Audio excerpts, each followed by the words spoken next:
Hi good morning जी, क्या हाल चाल है आप लोगों के। बचपन के दिन हमारी लाइफ के बेस्ट दिन में से एक थे। सिर्फ अपने पढ़ाई के फाइनल एग्जाम का डर था, बाकी खाना पीना सोना हंसना खेलना सब आज़ाद था, बिना किसी बंदिशों के। समाज का भी हमें आइडिया नहीं था। लेकिन फिर जैसे जैसे हम लोग बड़े हुए, हमें समझ में आया कि यह समाज दो हिस्सों में बटा हुआ है। एक महिलाओं का समाज और एक पुरुषों का समाज। हालांकि ये पुरुष प्रधान समाज है, वक्त बदल रहा है और लोगों के विचार भी बदल रहे हैं, लेकिन आज भी कुछ समस्याओं का सामना हम अब भी कर रहे हैं। इस समाज में दो तरह की विचारधारा है। मेरे लिए ये समाज किसी और तरह का है, लेकिन लड़की के लिए समाज किसी और तरह का है।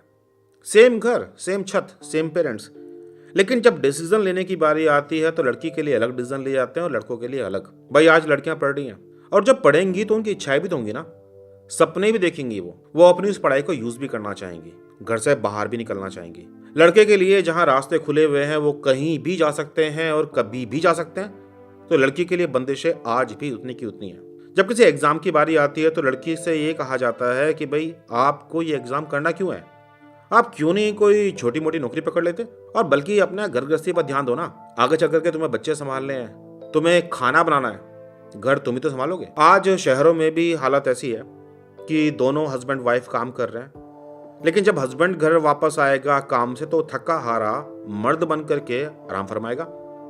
लेकिन इसी घर की हाउस वाइफ, जो कि असल में एक वर्किंग वुमन भी है, जब वो काम करके लौटती है तो तब भी उससे एक्सपेक्ट किया जाता है कि भाई तुम खाना बनाओगे और तुम घर को संभालोगे भी।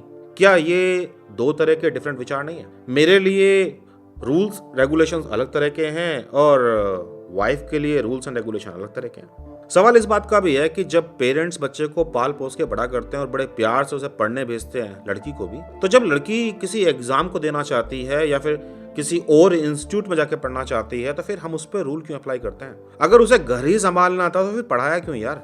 और अगर पढ़ा ही लिया है तो यकीन क्यों नहीं कर सकते? इसमें प्रॉब्लम कहीं ना कहीं लड़कियों की भी है। वो भी इस बात को मान के बैठ जाती हैं कि बस यही हमारी बाउंड्री है और हम इतना ही कर सकते हैं। लेकिन सवाल ये भी तो है ना कि उनके मन में ये विचार कहां से आया, किसने उन्हें बताया कि भाई तुम केवल इतना ही कर सकती हो? अगर आज ये रूल सेट हो गया है कि लड़कियां इतना ही काम कर सकती हैं और इतना ही पढ़ सकती हैं, तो भाई अब से 10 साल पहले देखो ना, 20 साल पहले जाओ, 100 साल पहले जाओ, लड़कियों को तो पढ़ना भी अलाउड नहीं था। जब समाज बदला है, लोग बदले हैं, तो क्या बदलाव आगे नहीं आएंगे? आगे भी बदलाव आएंगे, लेकिन सबसे पहली बात तो ये है ना कि तुम्हें बिलीव करना होगा अपने ऊपर। जब तुम्हें ही अपने सपनों पर यकीन नहीं होगा तो फिर तुम किसी और को समझाओगे तो उसे तुम्हारे सपने पर यकीन कैसे होने वाला है? आज वुमेन्स डे, महिलाओं का दिन। महिलाएं कहाँ तक पहुंच चुकी हैं ये मुझे बताने की जरूरत नहीं है। कहीं वो ऑटो चला रही हैं तो कहीं बस, तो भाई हवाई जहाज भी उड़ा रही हैं, चांद पर पहुंचने की कोशिश भी कर रही हैं। ये लड़कियां ही हैं जो आज कोडिंग भी करती हैं, प्रोग्रामिंग भी करती हैं और घर भी चलाती हैं। हम ये जरूर कहते हैं कि भाई घर का जो दीपक है, कुल दीपक, वो लड़का होता है, खानदान का नाम लड़के से चलता है। लेकिन न जाने कितने परिवार ऐसे हैं जहां लड़कियां खानदान चला रही हैं। भाई लड़के तो अपनी लाइफ में बिजी हो गए, लेकिन माँ बाप की सेवा लड़कियां कर रही हैं, शादी होने के बाद भी। न जाने कितने सारे एग्जाम्पल ऐसे हैं कि जब देश की सेवा की बात आती है तो लड़कियां भी आगे बढ़ चढ़कर उस हिस्सेदारी में अपना पार्ट निभा रही हैं। वो फौज में भर्ती हो रही हैं, वो एयरफोर्स में भर्ती हो रही हैं, कंपनियां चला रही हैं और साथ में घर भी चला रही हैं। अरे यार, लड़कों की लाइफ एज कंपेयर टू लड़कियों के काफी आसान है। उन्हें सब कुछ करने की आजादी है, कहीं भी जाने की आजादी है। लेकिन लड़कियां आज भी अपने घर की चार दीवारी में बंद हैं, और अगर वो बाहर निकल भी रही हैं तो भी बंदिशों के साथ। गलती माँ बाप की भी नहीं है, हम लोग हैं जिन्होंने एनवायरनमेंट को ऐसा कर रखा है कि भाई लड़कियों के लिए हर तरफ रिस्क ही रिस्क है। लेकिन क्या रियलिटी में लाइफ इतनी ही मुश्किल है? अगर इतनी मुश्किल है तो फिर मेरा सवाल ये उठता है कि जो लड़कियां घर से बाहर निकल करके आज कंपनियां चला रही हैं या देश का नाम ऊंचा कर रही हैं, वो कैसे बाहर निकल के आई? क्या उन पर समाज के ये रूल लागू नहीं होते? तो फिर सवाल ये भी है कि तुम में और उनमें फर्क क्या है? आज तुम्हारे सामने घर वाले बोलते हैं कि भाई तुम ये एग्जाम दे सकते हो, ये एग्जाम नहीं दे सकते, यहां पढ़ने जा सकते हो, वहां नहीं जा सकते, और तुम इसको अपनी किस्मत मान करके बैठ जाते हो। फिर वो लड़कियां बाहर कैसे निकली जो आज विदेशों में जाकर के पढ़ाई कर रही हैं, बड़ी बड़ी यूनिवर्सिटी में बच्चों को पढ़ा भी रही हैं और पढ़ भी रही हैं? फर्क है सोच का। उन्होंने अपने सपनों को बिलीव किया, उन्होंने अपने ऊपर बिलीव किया, और फिर वो समझा पाई अपने घर वालों को कि हम किसी से कम नहीं हैं। आज जमाना इतना बदल रहा है, लोगों की मानसिकता भी बदल रही है, यहाँ तक कि हमारे माननीय प्रधानमंत्री जी मोदी भी इसी चीज के पक्षधर हैं कि भाई लड़की पढ़ेगी तो घर पढ़ेगा, परिवार पढ़ेगा। एक लड़की को पढ़ाया तो असल में हम लोगों ने पूरा का पूरा एक खानदान को पढ़ा दिया। बच्चों को कौन है जो सिखाता है कि क्या गलत है क्या सही? नैतिकता के पाठ कौन पढ़ाता है? कौन है जो बच्चों के साथ सबसे ज्यादा टाइम बिताता है? माँ, बहन। ये वो रोल है जो हमारे लाइफ में सबसे इंपॉर्टेंट है। हमारे दुख के टाइम भी हमारे काम आए और हमारी दिक्कतों के टाइम पर हमें समझाया भी कि दिक्कतों से निकलना कैसे है। अब नोटिस कीजिए ना आप ही लोग, आपकी लाइफ में भी जो आपने सीखा है वो ज्यादा किसने सिखाया, माँ ने या पिताजी ने? कभी उन माँ से पूछा है कि आपकी इच्छा क्या थी, आपके क्या सपने थे? वो जिस जमाने से निकल करके आई हैं, उस जमाने में लड़कियों के लिए इतनी आजादी और इतनी सुविधाएं भी नहीं थी, लेकिन आज तुम्हारे लिए तो है ना।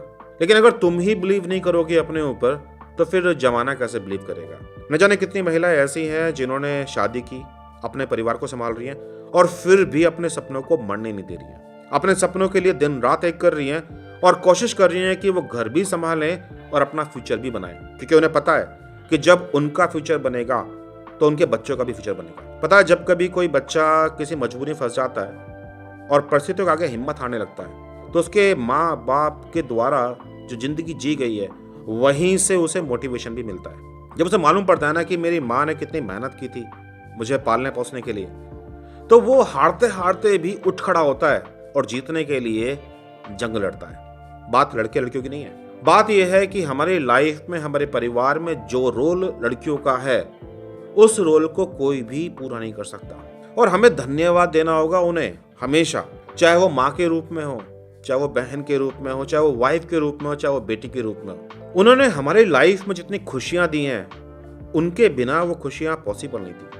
हर समय उन्होंने हमारा साथ दिया और कितनी बार सैक्रिफाइस किया। कभी सोचा इस बारे में कि लड़का अगर अपना घर छोड़ करके किसी और के घर में जाके रहना शुरू कर दे शादी के बाद, सुबह उठते हुए उसके मन में क्या डर होगा, कौन उसको कैसे देख रहा है, कौन उसको क्या बोल रहा है? और ये लाइफ लड़कियां जीती हैं। शादी के बाद वो अपना घर छोड़ करके, जहां वो पली बड़ी थी, अपने घर के कंफर्ट को छोड़ करके दूसरे घर में जाती हैं, उसके अकॉर्डिंग अपने आप को ढालती हैं, न जाने कितनी दिक्कतों का सामना करती हैं।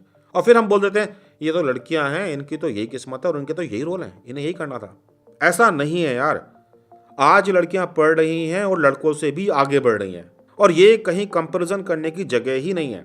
हमें नहीं कंपैरिजन करना इस बात का कि लड़कियां लड़कों से कितनी कमजोर हैं, कितनी ताकतवर हैं। लड़के और लड़कियां दोनों बराबर हैं। आज माउंट एवरेस्ट पे अगर आदमी चढ़ते हैं तो वहां लड़कियां भी चढ़ती हैं, लड़कियां भी झंडा गाड़ती हैं अपने देश का। भारत को प्राउड कराने के लिए केवल लड़के रोल नहीं निभा रहे, लड़कियां भी वही रोल कर रही हैं। मैं तो केवल ये कहूंगा यार, तुम गर्ल्स हो और गर्ल का मतलब पता है ना। अगर GIRL वर्ड को डिफाइन भी करना शुरू कर दो, आप गॉर्जियस हो, आप इंटेलिजेंट हो और आप इन्हें तो हमें रिलेशंस की इंपॉर्टेंस समझाई और हमारी लाइफ में आज जो भी प्यार है वो आप ही की वजह से। चलते चलते बस मैं इस बात को बोलूंगा कि अपने ऊपर यकीन करना सीखो। जब तुम अपने ऊपर यकीन करके अपने आप को अपने टारगेट समझा पाओगे तो शायद परिवार वाले भी अभी तक की मानसिकता को छोड़ करके और बदलाव लाएंगे और वो भी आप में बिलीव करेंगे। देखिए, बदलाव पहले भी आया है और आगे भी आएगा। आज जिस समाज में हम रह रहे हैं और जिस बंदिशों में हम लोग रह रहे हैं ये अंत नहीं है। न जाने कितने टाइम से हमने महिलाओं की लाइफ में चेंज होते हुए देखा है और आगे भी चेंज आएगा, लेकिन चेंज लाने के लिए आपको ही उठना होगा और अगेंस्ट ऑल ऑड आपको मेहनत करके अपने टारगेट्स को अचीव करना होगा। क्योंकि जब तक तुम टारगेट अचीव नहीं करोगे लोग तुम्हें सीरियसली लेंगे नहीं। जिस दिन तुम अपने एग्जाम क्वालिफाई करना शुरू कर दोगे, जिस दिन तुम रिजल्ट निकालना शुरू कर दोगे तो भाई लोग भी बिलीव करेंगे, माँ बाप भी बिलीव करेंगे, भाई भी बिलीव करेगा, हस्बैंड भी बिलीव करेगा और वो समझेंगे इस बात को कि भाई इन्हें मुझे रोकना नहीं है, मुझे इन्हें बढ़ावा देना है ताकि ये सपने पूरे कर सकें। और जब इनके सपने पूरे होंगे तो मेरे परिवार के सपने पूरे होंगे और मेरे देश के सपने पूरे होंगे। तो आज वुमेन्स डे है और वुमेन्स डे के लिए मेरा सैल्यूट है सभी वुमेन्स को जो अगेंस्ट ऑल ऑड अपना रोल निभाने के लिए रात दिन एक कर रही हैं, मेहनत कर रही हैं और एग्जाम्पल्स क्रिएट कर रही हैं उन लड़कियों के लिए भी जो कहीं ना कहीं ये सोच के बैठी हैं कि बस यही है हमारी life. Wish you very happy women's day, all the best. चलिए पढ़ते रहिए, पढ़ाते रहिए और आगे बढ़ते रहिए। सपने देखिए, अपने सपनों पर बिलीव कीजिए और उन्हें साकार कीजिए। Bye bye.